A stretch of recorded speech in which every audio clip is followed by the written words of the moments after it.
Suppose we conduct an experiment where we have a pendulum with the same mass attached to the end, attached by massless strings which have a different length. And then we'll let the pendulum swing through small angles and record the period of the oscillation using a stopwatch, which is the time taken to complete one cycle.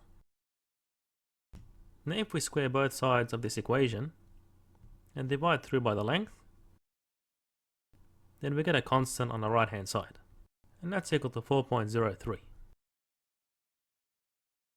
So therefore, squaring the recorded periods for the pendulums with a different length here, and then dividing through by the length, we obtain the following results. And this verifies that our equation is correct. So as you can see, plotting t squared versus the length, drawing the line of best fit through the points, and taking a slope of this line will give you a constant. So as you can see, these constants are close to this actual result that we derived using our equation for simple harmonic motion.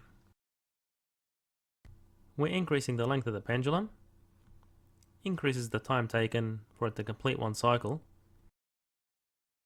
and increasing gravity will cause a larger restoring force, which reduces the period and thereby increases the frequency and makes it oscillate back and forth faster.